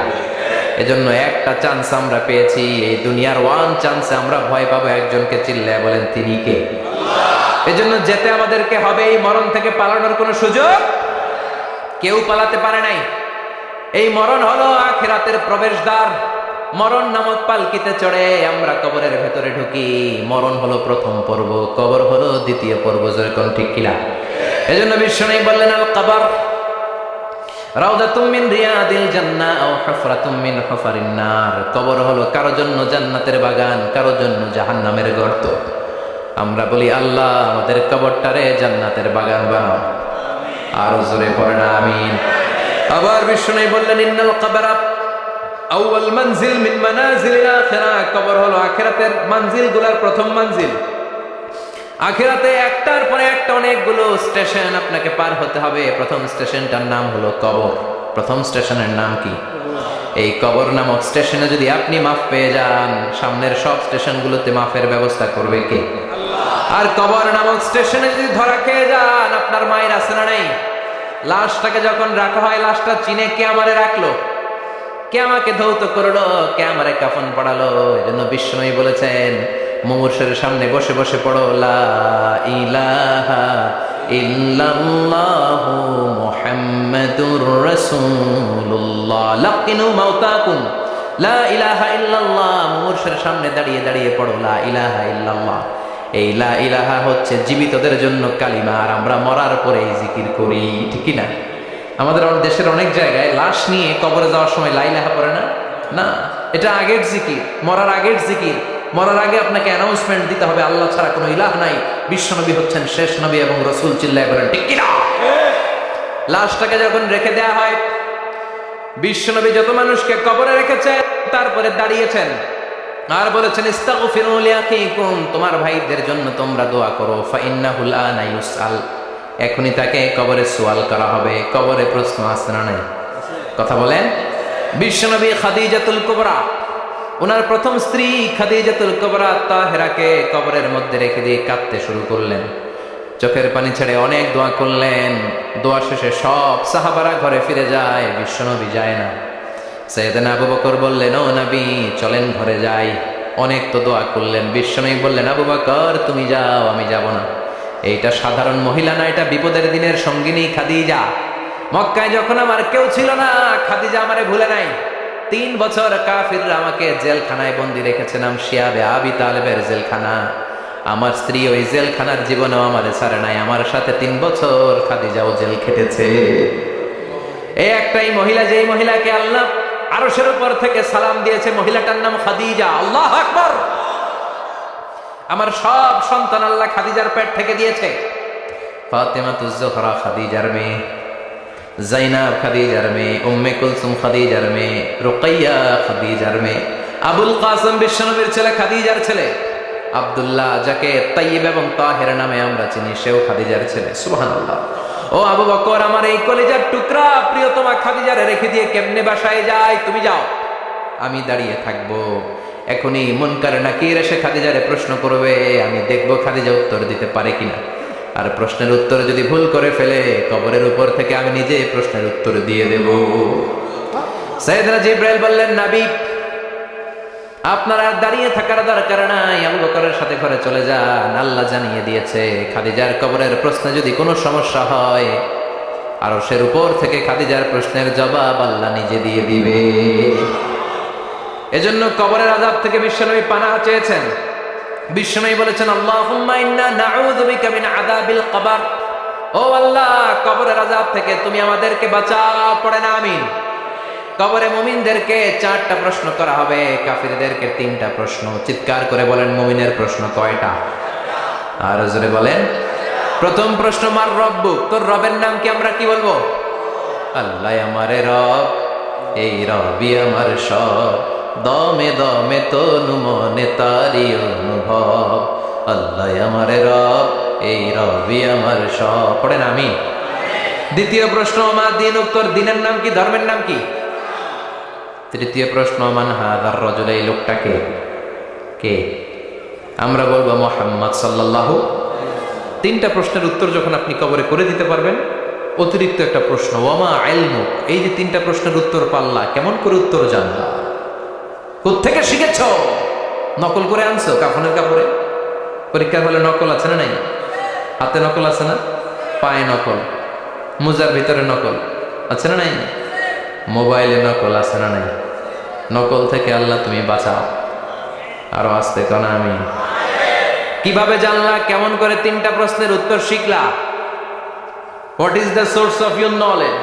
তথ্যসূত্র কি? আপনাকে বলতে হবে আমি যেই কিতাবটা থেকে শিখেছি কিতাবটার নাম কি। চিল্লায় বলেন কিনা? এই কিতাবটা হলো কোরআন। আপনাকে বলতে হবে কোরআন থেকে আমি শিখেছি, বিশ্বনবীর হাদিস থেকে আমি শিখেছি। চারটা প্রশ্নের উত্তর যখন পারবেন, ফেরেশতারা বলবে আহলান সাহলান, খুশ আমদেদ, কংগ্রেচুলেশন, বাহ বাহ, তুমি তো চমৎকার পেরেছো। ফায়ুফসাহু লাহু কবরুহু ৭০ যিরাআন, মুমিন বান্দার কবরটা ৭০ হাত লম্বা করে দেয়া হবে। ইফতাহু লাহু বাবুন ইলাল জান্নাহ, জান্নাতের দিকে তার কবর থেকে একটা দরজা বানিয়ে দেয়া হবে। জান্নাতের সুঘ্রাণ ঠান্ডা বাতাস এসে তার কবরের ভিতরে ঢুকতে শুরু করবে। ইলবাসু লিবাস মিন আহলিল জান্নাত, জান্নাতীদের পোশাক তার গায়ের মধ্যে পরিয়ে দেয়া হবে। আল্লাহু আকবার। আর বলা হবে নাম কানাউমিল আরুস, বাসর রাতে বর যেমনি কনেকে নিয়ে ঘুমিয়ে যায়, তুমিও একটা ঘুম দাও। আলহামদুলিল্লাহ পড়ে। মুমিন বান্দা আনন্দের একটা ঘুম দিবে। ইসরাফিলের সিংগার আওয়াজ ছাড়া পৃথিবীর কোনো কিছুই তার আগে ঘুম ভাঙতে পারবে না। আল্লাহ আমরাও যেন সেদিন কবর একটা মজার ঘুম দিতে পারি, তুমি তৌফিক দাও। জোরে পড়েন আমিন। এবার বামপন্থী নাস্তিক আর কাফেরদের পালা, ইসলাম বিদ্বেষীদের পালা, আলেম ওলামাদের শত্রুদের পালা, ইসলামকে যারা বিজয়ী শক্তি হিসেবে মানতে পারে নাই তাদের পালা। চিল্লা এখন ঠিক কিনা? ওদেরকে একই প্রশ্ন, রব কে? ওরা বলবে আমি জানি না। আমাদের উত্তর আল্লাহ। ওরা বলবে আমি কিচ্ছু জানি না, আমি সব ভুলে গেছি, আমার মাফ করে দেন, আমি কিছুই জানি না। তবে আমি ইসলাম বিরোধীদের সাথে চলতাম, যারা ইসলাম রে বাস দিত আমি তাদের সাথে স্লোগান দিতাম। এরকম ডাকাইত আছে না নাই? দ্বিতীয় প্রশ্ন, মা দিন, তোমার ধর্মের নাম কি? কয় আমার ধর্ম নাই, আমার ধর্ম কর্ম নাই, আমি খালি দুনিয়াকে মজা লেলো, দুনিয়া তোমারই হ্যাঁ, আমি খালি দুম্মা চলে দুম। আছে না নাই? আমি শুধু মৌজ মাস্তিতে ব্যস্ত ছিলাম, আমার দুনিয়া নাই, দিন নাই, আখেরাত নাই, রবকে আমি জানি না, ধর্মকে জানি না। ইসলাম বিরোধী রাজনীতি আমি করতাম, মাও সেতুংয়ের রাজনীতি, কার্ল মার্কসের রাজনীতি, বুশের রাজনীতি, ডোনাল্ড ট্রাম্পের রাজনীতি, বামপন্থীদের রাজনীতি। চিল্লায় কম ঠিক কিনা? কোনো ধর্ম নাই। এই লোকটাকে চিনো কিনা বলো? বিশ্বনবীর চেহারা দেখিয়ে বলা হবে এই লোকটাকে, কয় জানি না। এরে আমি মানতাম না, এরে আমি গালে দিতাম। এরকম জাহান্নামের নরকীট আর পিতৃ পরিচয়হীন জারদ সন্তান বাংলার দেশেও আছে না নাই? এই মহামানবটাকে গালি দিয়ে পৈশাচিক আনন্দ পায়। পত্রিকায় লিখে, ব্লগের মধ্যে লিখে, ইন্টারনেটে কার্টুন বানিয়ে বানিয়ে পৈশাচিক ফুর্তি করে। এগুলো জাহান্নামের কীট, এগুলো জারদ সন্তান, বাপ মায়ের ঠিক নাই। আমার নবীরে যারা গালি দেয় এগুলোর বাপ মায়ের ঠিক আছে? এগুলোর কোনো গোড়া আছে? এগুলোর কোনো শেকড় আছে? এগুলো আগাছা চিৎকার করে বলো ঠিক কিনা? বলবে আমি জানি না। ফেরেশতারা বলবে দাঁড়া, আমরা জানি। তোর সাথে কেমন আচরণ করতে হবে আমাদেরকে ট্রেনিং দিয়েছে কে? এবার শুরু হবে মাইর। কি শুরু হবে? কথা বলেন। মাইর। ফায়ুদরাবু বিমা তারিকা মিন হাদিদ, লোহার হ্যামার দিয়ে শুরু হবে মার। এক একটা হ্যামারের বাড়িতে মাথাটা ফেটে চূর্ণ বিচূর্ণ হয়ে যাবে, দেহটা জামিনের ভেতরে ৭০ গজ ডুবে যাবে, দেবে যাবে। ওর চিৎকারে কবরস্থানটাও থারথার করে কাঁপবে। আবার জামিনকে বলা হবে ইলতাইমি, চাপা দে। জামিনে ঢুকে যাওয়ার পরে জামিনের এপাশ থেকে একটা চাপা, মাটি চাপা, বাম দিক থেকে মাটি চাপা। দুই চাপায় ডান দিকের পাজর বায়ে চলে যাবে, বাম দিকের পাজর ডানে চলে আসবে, ওর চিৎকারে কবরস্থানটা থার থার করে কাঁপবে। আল্লাহ, এই ধরনের পরিস্থিতি থেকে তুমি আমাদেরকে বাঁচাও। আরো চিৎকার করে বলেন আমিন। এই জন্য কবরের এই প্রস্তুতি নেওয়ার দরকার আছে না নাই? কোরআনের পক্ষে থাকার দরকার আছে না নাই? ইসলামের পক্ষে থাকার দরকার আছে না নাই? ইসলামী আন্দোলনের সাথে থাকার দরকার আছে না নাই? ইসলামের বিজয় চাওয়ার দরকার আছে না নাই? যে লোক ইসলামের বিজয় চায় না, যে লোক চায় না ইসলাম দিয়ে দেশ শাসিত হোক, যে লোক চায় না কোরআনটা সংসদ ভবনে নেতৃত্ব দেখ, তার অন্তর ঈমান থাকতে পারে নাকি? চিল্লায় বলেন পারে? যে ঈমান প্রয়োজনে জ্বলে ওঠে না, যে ঈমান সত্য ন্যায়ের কথা বলে না, যে ঈমান প্রয়োজনে জ্বলে ওঠে না, যে ঈমান সত্য ন্যায়ের কথা বলে না, যে ঈমান বাস্তবে নাই, যে ঈমান অন্তরে নাই, মুখে শুধু ফাঁকা বলি, কি করে তারে বলো ঈমানে বলি, কি করে তারে বলো ঈমানে বলি, কি করে তারে বলো ঈমানে বলি। ঠিক কি না? যে ঈমান দিন কায়েমের আন্দোলনের ধার ধারে না, যে ঈমান লেবাসধারী কোরআন হাদিস তাও পড়ে না, যে ঈমান খাজার নামে মাজার করে ফুলুস কামায়, আছে না নাই? উখিয়াতে নেই? উখিয়াতে মাজার আছে নাকি? সাগর পারে এগুলো থাকে? এগুলোর সাথে ইসলামের সম্পর্ক আছে? কথা বলেন আছে? যে ঈমান খাজার নামে মাজার গড়ে ফুলুস কামায়, যে ঈমান শিরকিয়াতের আমল করে ভীত না হয়, যে ঈমান বাস্তবে নাই, যে ঈমান ময়দানে নাই, মুখে শুধু কথার কলি, কি করে তারে বলো ঈমানে বলি, কি করে তারে বলো ঈমানে বলি, কি করে তারে বলো ঈমানে বলি। চিল্লায় বলেন ঠিক কি না? এজন্য ঈমানের দাবি হচ্ছে অন্যায়কে প্রতিরোধ করতে হবে, হকের পক্ষে থাকতে হবে। কোরআনের রাজনীতি নিজ চোখে দেখে ইসলামকে সংসদ ভবনের উপরে কালিমার পতাকা পতপত করে দেখার স্বপ্ন অন্তরে থাকতে হবে। চিল্লায় এখন ঠিক কিনা? এটাই তো মুমিন, যে ইসলামকে বিজয়ী শক্তি হিসেবে দেখতে চায়, যে কোরআনের আইন চায়, যে কোরআনের রাজ চায়। চিল্লায় বলেন ঠিক কিনা? এজন্য আমরা আল্লাহর কাছে কামনা করি, আল্লাহ তুমি আমাদেরকে ঈমানের মৃত্যু দাও, তুমি আমাদেরকে কবরের সব প্রশ্নগুলো সহজ করে দাও। পড়ে না আমিন? আরো জোরে পড়ে না আমিন? এজন্য আল্লাহ বললেন বাল তুকসিরুনাল হায়াতাদ দুনিয়া ওয়াল আখিরাতু খায়রুন ওয়া আবাকা। ও আমার গোলাম, দুনিয়ার এই জীবনটাকে তোমরা আসল জীবন মনে করো, এই জীবন কিন্তু আসল জীবন না। আসল জীবন হলো আখিরাতের জীবন। কোন ঠিক কিনা? এই জন্য মৃত্যু থেকে যতই পালিয়ে বেঁচে থাকতে পারবা নাকি? পারা যাবে? চিল্লায় বলেন। কোন নবীরা পারছে? আদম আলাইহিস সালাম মৃত্যু থেকে বেঁচে গেছে না? মরছে? কথা বলেন না। উনি পৃথিবীর একমাত্র মানুষ যিনি জানতেন যে উনি কতদিন বাঁচবেন। সুবহানাল্লাহ পড়েন। উনি জানতেন উনি কতদিন বাঁচবেন। কেন আল্লাহ জানালেন? এর কারণ মৃত্যু কি এটা উনি জানেই না, কেমনে মরে দেখেই নাই, কষ্ট কি জানে না। আমরা আমাদের দাদাকে মরতে দেখেছি, বাবাকে মরতে দেখেছি, মামাকে মরতে দেখেছি, মরণের কত কষ্ট আমরা দেখি। এজন্য ভয় আছে না নাই?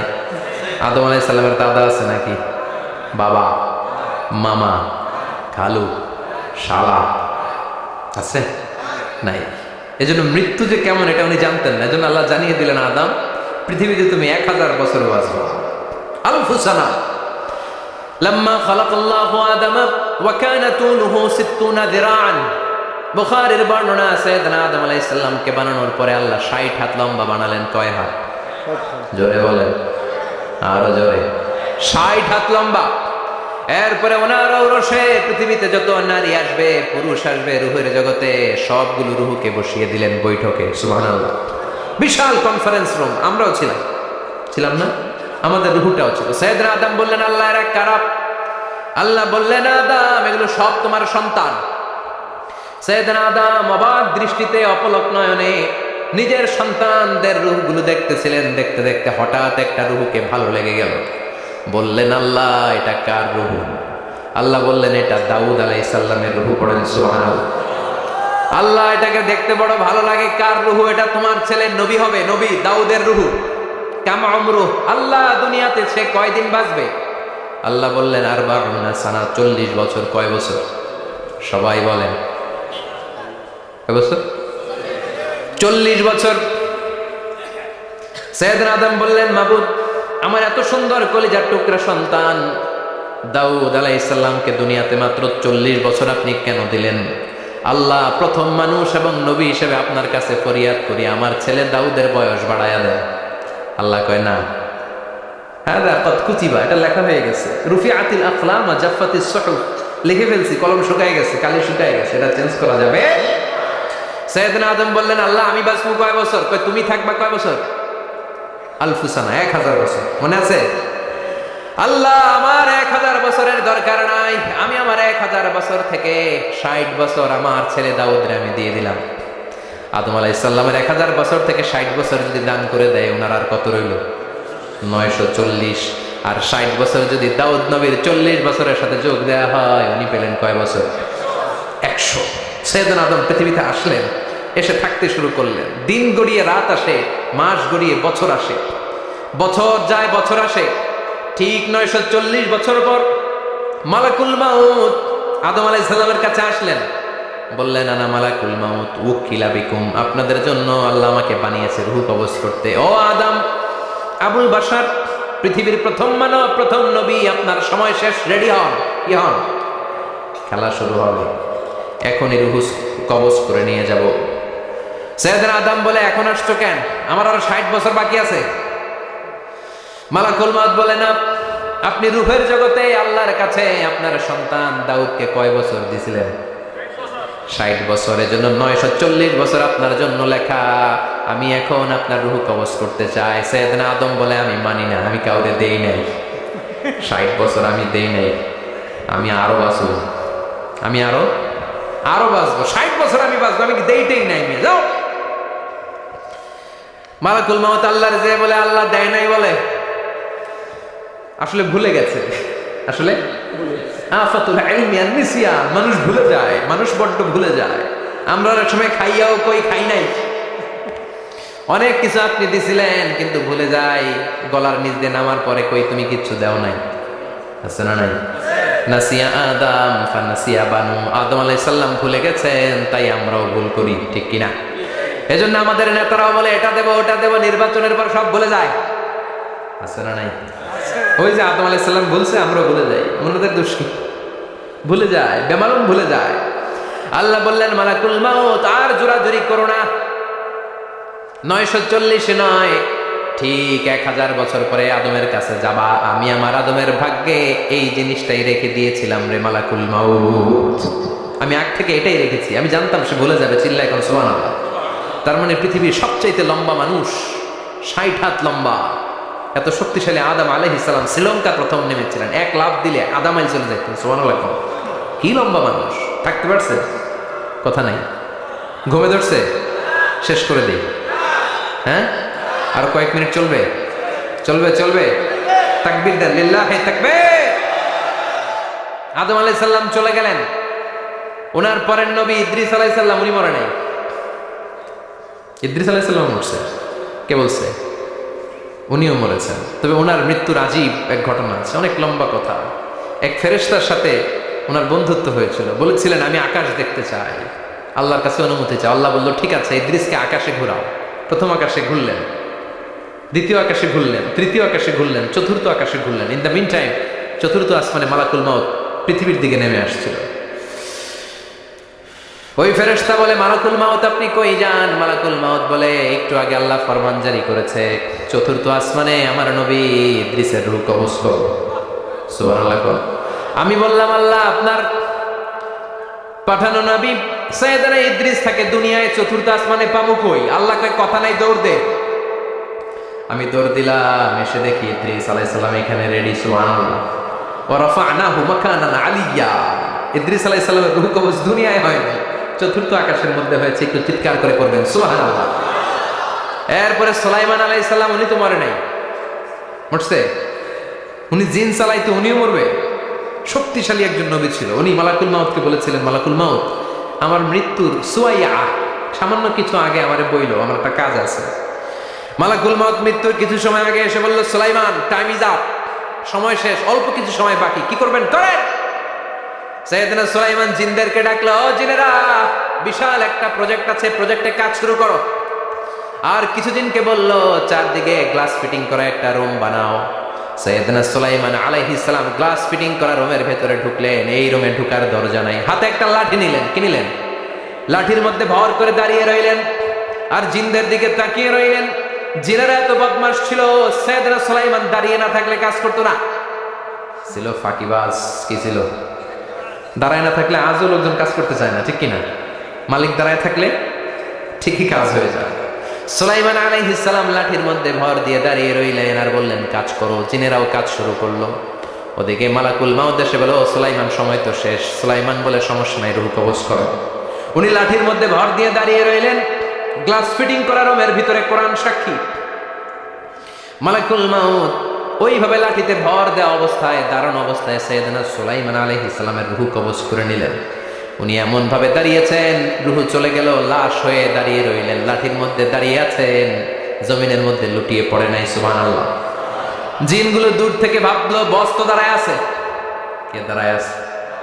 জিনেরা মনে করছে বস দাঁড়ায় আছে, কাজ করতে হবে। করতে করতে পুরা প্রজেক্টের কাজ শেষ। ইন দ্য মিন টাইম, ঝিঝি পোকা, উই পোকা, যেই পোকা কাঠ খেয়ে ফেলে, এই কাঠ খাওয়ার পোকা সুলাইমান আলাইহিস সালাম লাঠির ভেতরে ঢুকে লাঠিও খেয়ে ফেলেছে। সাইয়েদনা সুলাইমান আলাইহিস সালাম ধপাস করে জমিনে পড়েছে। আর জিনেরা কয়, হায় হায়, খালি খালি কাম করছে এদিকে। সুবহানাল্লাহ বলবেন না? সুলাইমান আলাইহিস সালাম বাঁচতে পারেন না, চলে গেলেন। মুসা আলাইহিস সালাম মরছে? উনি মরবে কেন? উনি তো খালি মারে। মরছে? এক থাপ্পড়ে ফেরাউনের বাবুর্চি নাই। মুখের আগে হাত চলতে কয়েকজন, এর মধ্যে মুসা আলাইহিস সালাম আছে না নাই? মালাকুল মাউত মানুষের আকৃতিতে, অনুমতি না নিয়ে ঘরের ভেতরে ঢুকে গেল। ঢুকে বলে, আনা মালাকুল মাউত, আমি মৃত্যুর ফেরেশতা। তো কি চাও? জিতু আন আকবাদা রূহাক, আপনার রূহ কবজ করতে আসছি। কিন্তু মুসা আলাইহিস সালাম দেখতেছেন দিব্য একজন মানুষ, কি দেখে? আবার সালাম দেয় নাই, অনুমতি নিয়েও ঢুকে নাই। অমিয়া, অনুমতি নিয়ে ঘরে ঢোকার দরকার আছে না নাই? মুসা আলাইহিস সালামের মেজাজ বড় গরম।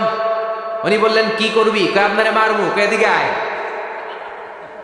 মালাকুল মাউত মনে মনে ভাবে, এতদিন সব মানুষগুলো আমারে দেখলে দিত দৌড়, আজকে মনে হয় আমারে দিতে হবে দৌড়।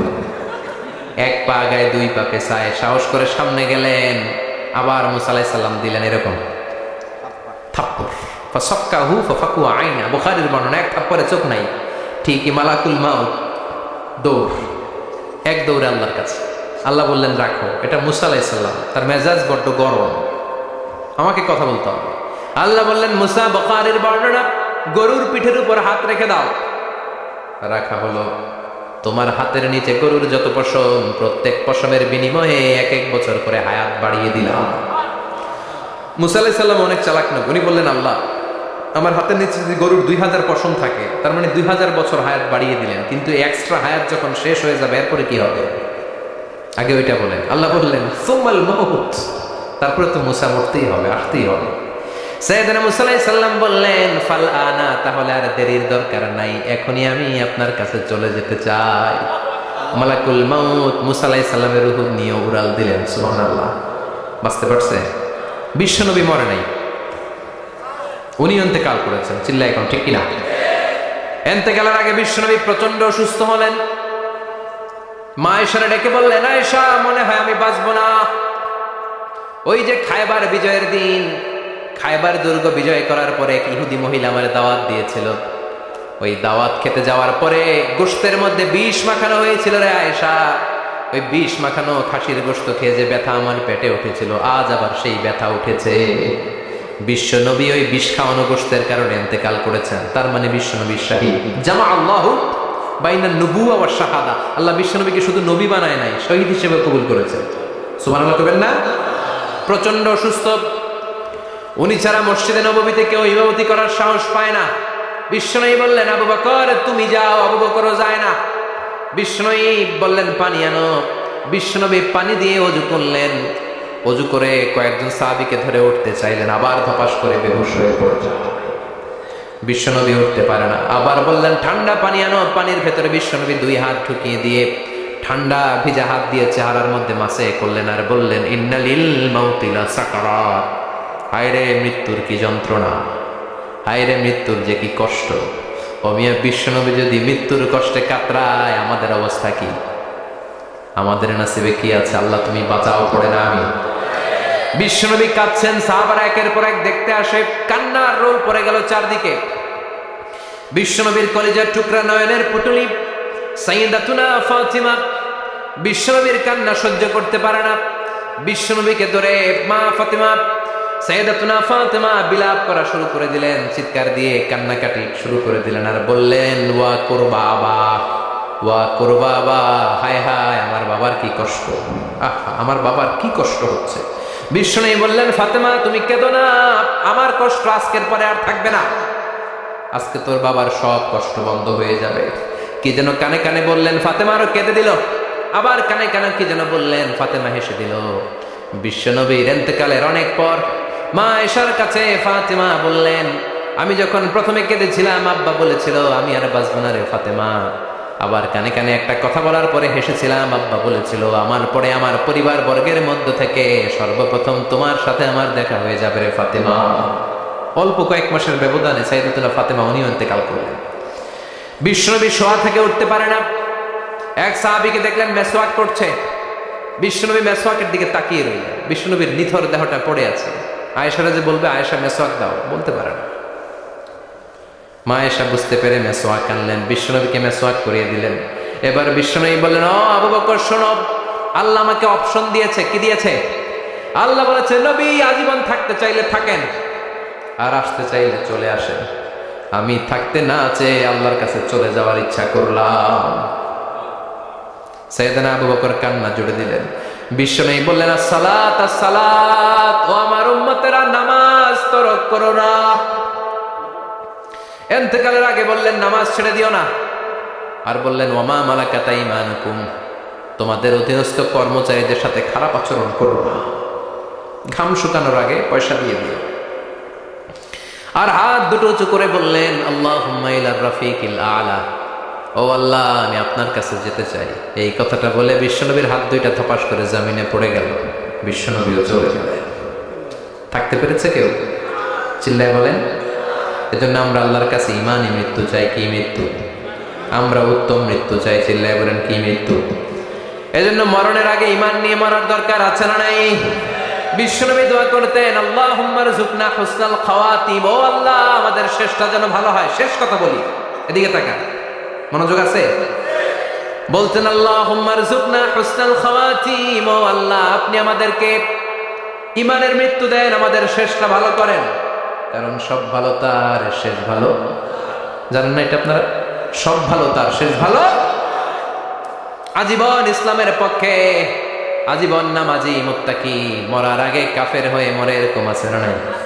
মরার আগে শাহবাগের মঞ্চে উঠে ভাষণ দেয়, ভাইয়েরা আমার, আছে না নাই? আবার আজীবন কাফের, ইসলামের বিরোধী, ইন্তেকালের আগে কালিমা পড়ে সব মাফ করায়, আছে না নাই? বিশ্বনবীর শ্বশুর আবু সুফিয়ান, নাম শুনছেন? বদরের যুদ্ধে বিশ্বনবীর বিরুদ্ধে, মক্কায় বিশ্বনবীর ঘুমাতে দেয় নাই, উহুদের যুদ্ধে বিশ্বনবীর সাথে ফাইট, খন্দকের যুদ্ধে বিশ্বনবীর সাথে মারামারি, আহজাবের যুদ্ধে কিলাকিলি, সারাটা জীবন বিশ্বনবীর সাথে মারামারি, মক্কা বিজয়, কালিমা পড়ে মুসলমান হয়েছে। গোটা জীবনে যা অন্যায় করেছে সব মাফ করে দিয়েছে কে? এজন্য আমরা আল্লাহরে বলি আল্লাহ কালিমাটা পড়তে পড়তে যেন আমরা মরতে পারি। চিৎকার করে পড়ে না আমিন। জিহাদের ময়দানে এক সাহাবা যুদ্ধ করতে লাগলেন। বুখারীর বর্ণনা, যুদ্ধ করতে করতে কাফেরদেরকে মারতে মারতে, হাদিসের ভাষ্য লা ফাযা ওয়ালা শাযা ইল্লা ইয়াদরিবুহা বিসাইফি, তার সামনে যত কাফের আসে সে কচুকাটা করে। অন্য সাহাবীরা খুশি হয়ে যায়। অন্য সাহাবীরা বলে আজকের সব সওয়াব এই সাহাবী পেয়ে যাবে। কিন্তু বিশ্বনবী হঠাৎ করে একটা কথা বললেন, ওই কথা শুনে সাহাবীরা অবাক। বিশ্বনবী বললেন হুয়া ফিন্নার, ও জাহান্নামে যাবে। কই যাবে? জিহাদের ময়দানে এক মুজাহিদ সাহাবী কাফিরদেরকে মেরে শেষ, কিন্তু বিশ্বনবী বললেন কই যাবে? কথা কয় না। এক সাহাবী কয় ঘটনা কি? এত বড় মুজাহিদ ফি সাবিলিল্লাহ কেন জাহান্নামে যাবে? আমি লুকিয়ে লুকিয়ে দেখি। লুকিয়ে লুকিয়ে ওই সাহাবী দেখে মুজাহিদ সাহাবী যুদ্ধ করতে করতে কাফিরদের বিশাল একটা ঘাটির ভেতরে ঢুকে গেল। মারতে মারতে মারতে মারতে হঠাৎ এক কাফেরের আঘাতে এই মুজাহিদ সাহাবীর ডান হাতটা কাটা পড়ে গেল। এবার ডান হাত দিয়ে ফিনকি দিয়ে রক্ত বের হতে শুরু করলো। মুজাহিদ সাহাবী আর যন্ত্রণা সহ্য করতে পারে না। যন্ত্রণা সহ্য করতে না পেরে কাতরাতে কাতরাতে নিজের হাতের ছুরিটাকে জমিনের মধ্যে গেড়ে দিয়ে ছুরির উপরে ঝাঁপিয়ে পড়লো। পেটের এই দিক দিয়ে ঢুকে ওপাশ দিয়ে বের হয়ে গেল, এফার ওপার হয়ে গেল, মানে আত্মহত্যা করলো। ঠিক কিনা? জাহান্নামী না? কথা কম। লুকিয়ে লুকিয়ে যে সাহাবা দেখেছে চিৎকার দিয়ে বিশ্বনবীর কাছে যায় বলে, আশহাদু আন্নাকা রাসূলুল্লাহ, ও নবী আপনি যে আসল নবী, কোনো সন্দেহ নাই, আমি লুকিয়ে লুকিয়ে দেখেছি। ওই মুজাহিদ সাহাবা বেঁচে নাই, সে কাফেরের আঘাতে শহীদ হয় নাই, নিজের পেটে নিজে ছুরি ঢুকিয়ে আত্মহত্যা করেছে। আজীবন বিশ্বনবীর সাথী, মরার আগে জাহান্নামে। আমরা কেউ জানি না আমাদের শেষটা কেমন হবে, এজন্য আমাদের শেষটা ভালো হোক, ভেরি সেন্সিটিভ। আমাদের শেষটা ইমানের হোক। এখন যেমনি মাথা ঠিক আছে, বুদ্ধিমত্তার সাথে শাহাদাত বাক্যের উপর যেন আমরা মরতে পারি, আমরা পড়ি আমিন। চিল্লায় পড়েন আমিন। কি করে বুঝবেন মৃত্যুটা ভালো হলো? এক নাম্বার আলামত আন-নুতকু বিশ-শাহাদা।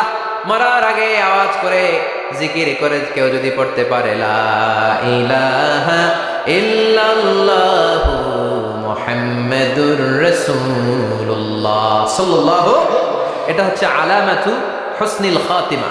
আপনার মৃত্যুটা যে ভালো মৃত্যু হয়েছে এটার আলামত। কি মৃত্যু? সবাই বলেন ভালো মৃত্যু আমরা চাই কি চাই না? ভালো মৃত্যুর এক নাম্বার আলামত কালিমা পড়ে যদি মরতে পারে। বিশ্বনবী বলেন, মান কানা আখিরু কালামিহি লা ইলাহা ইল্লাল্লাহ, যে ব্যক্তির সর্বশেষ কথাটা হবে, বাক্যটা হবে লা ইলাহা ইল্লাল্লাহ, দাখালাল জান্নাহ, সে জান্নাতি হয়ে যাবে। সুবহানাল্লাহ পড়েন। এরপরে বিশ্বনবী বললেন, আল মুমিনু ইয়ামুতু বিজাবি ইরকিল জাবিন, মুমিন যখন মারা যায় তার কপাল ঘেমে যায়। সুবহানাল্লাহ পড়েন। হাত ঘামে না, পা ঘামে না, মুমিনের কপাল ঘামে। সুবহানাল্লাহ। এজন্য কেউ মারা গেলে কপালের মধ্যে হাত দিবেন, দেখবেন ওই ঘামের মধ্যে একটা জান্নাতি ঘ্রাণ আছে। সুবহানাল্লাহ। আল্লাহ আমরা যখন মরে যাব আমাদের কপালটা যেন এরকম ঘেমে যায়। আমিন পড়েন আর জোরে আমিন। আল মুমিনু ইয়ামুতু বিআরাকিল জাবিন, মুমিন মারা গেলে তার কপাল ঘামে। কপাল ঘামলে বুঝতে হবে এটা ভালো মৃত্যু, ইমানি মৃত্যু। চিল্লায় বলেন ঠিক কিনা? এরপরে বিশ্বনবী বললেন, ফি লাইলাতিল জুমা, জুমার রাতে যদি মরে, আও ফি শাহরি রমাদান, কিংবা রমজান মাসে যদি মরে, আও ফি সাফারিল হজ, কিংবা হজের সফরে যদি মরে। বাংলার জমিন থেকে অনেক হাজিরা হজ করতে যায়, অনেকে ওইখানে যে আরাফাতের ময়দানে মারা যায়, এরকম হাজি আছে না? খুশনসিব, এটা খুশনসিব। আলহামদুলিল্লাহ পড়ে।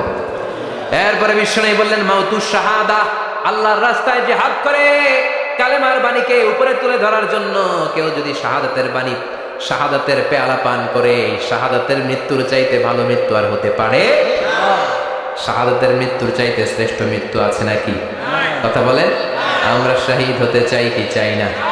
আমাকে শহীদ করে ওই মিছিলে শামিল করে নিও, আমাকে শহীদ করে সেই মিছিলে শামিল করে নিও, যে মিছিলের নেতা মীর হামজা, খোবায়েবে খাব্বাব, আল্লাহর কাছে তারা অতি প্রিয়, শামিল করে নিও, আমাকে শহীদ করে সেই মিছিলে শামিল করে নিও। পড়েন আমিন। শাহাদাতের তামান্না যেই মুমিনের অন্তর নাই, অন্তরের ভেতরে নাই, ওই লোক কি মুমিন হতে পারে নাকি? মান সাআলাল্লাহ শাহাদা, বিশ্বনবী ফরমান, যে ব্যক্তি আল্লাহর কাছে শাহাদাতের মৃত্যু চায়, বাল্লাগাহুল্লাহু মানাজিলাশ শুহাদা ওয়া ইন মাতা আলা ফিরাশিহি, কেউ যদি আল্লাহর কাছে শাহাদাত অন্তর থেকে কামনা করে, রব্বুল আলামিন ওই ব্যক্তিকে শাহাদাতের মর্যাদায় নিয়ে যাবেন, যদিও সে বিছানায় পড়ে পড়ে মারা যায়। বিছানায় পড়ে মারা গেছেন, কিন্তু অন্তরে কামনা ছিল, আল্লাহ আমার তুমি শহীদ হিসেবে কবুল করো, শহীদদের কাতারে আপনারা দাঁড় করায় দেবে কে? ওমর ফারুক বলতেন, আল্লাহুম্মা রযুকনা শাহাদাতান ফি সাবিলিক, ও আল্লাহ আপনি আমারে আপনার রাস্তায় শহীদ হিসেবে কবুল করেন। ওয়ারযুক মাউতি ফি হারামি রাসূলিক, পৃথিবীর কোন শহরে মরতে চাই না, বিশ্বনবীর শহরে মদিনা শহরে আমার মৃত্যু কবুল করেন। উমরে ফারুক কই মরছে? কথা কম। ফজরের জামাতে ইমামতি করতে গিয়েছেন মাওলাল মুগীরা আবু লুলু আল মাজুসি, মাওলাল মুগীরা আঘাতে অ্যাসাসিনেটেড বাই মুগীরা, স্টেবিং করেছে এখানে, 3টা আঘাত করেছে, একটা এখানে, একটা পাজরে, একটা নাভির মধ্যে, নাভি কেটে 2 ভাগ। ওনাকে খাবার দেওয়া হলো নাবিজ, দুধ মাখানো নাবিজ, ওই নাবিজের দুধ নাভি দিয়ে বের হয়ে যায়। উনি বললেন কে মেরেছে আমাকে? বলল অগ্নি উপাসক। শুকরিয়া করে বললেন আল্লাহ, আমারে কোনো মুসলিম মারে নাই, কোনো মুমিন মারে নাই। উনি বেহুশ ছিলেন, হুশ ফিরে সবাই রে বললেন আসল্লান নাস, ফজরের যেই নামাজটা আমার ইমামতিতে শুরু হয়েছে 1 রাকাতের পর আমাকে মারা হলো। এবার আমাকে বলো আমার নেতৃত্বে যে নামাজটা শুরু হয়েছে নামাজটা ঠিক মতো হয়েছে কিনা? সুবহানাল্লাহ। আমারে কে মারলো? কে তোমাদের খলিফা হবে? কি হবে আমার আব্দুর রহমানের আব্দুল্লাহ? এগুলো নাই। প্রথম কথা ছিল মানুষরা নামাজটা পড়েছে কিনা। সুবহানাল্লাহ। এজন্য শাহাদাতের তামান্না সবচেয়ে বড় তামান্না, চিল্লায় বলেন ঠিক কিনা? এরপর বিশ্বনবী বললেন মুরাবিতান ফি সাবিলিল্লাহ, মুসলিম রাষ্ট্রের পাহারা দেয় যারা বর্ডার গার্ড। আমাদের দেশের বর্ডার গার্ডরা কি বলে? আগে বিডিআর ছিল, এখন বিজিবি। আমার বিজিবির ভাইরা না খেয়ে না পড়ে শীতের রাতে দেশ পাহারা দেয়। বিএসএফ এর গুলিতে যদি মারা যায় এটা শহীদ। সুবহানাল্লাহ। এর চেয়ে শ্রেষ্ঠ মৃত্যু আর হতে পারে? এরপরে আল মাউতু আলা আমালিন সালেহ, কোন ভালো কাজের উপর মরণ। নামাজে সেজদা দিয়েছে, সেজদা অবস্থায় অনেকে চলে যায়, এরকম আছে না নাই? তাহাজ্জুদের যায় নামাজে মরণ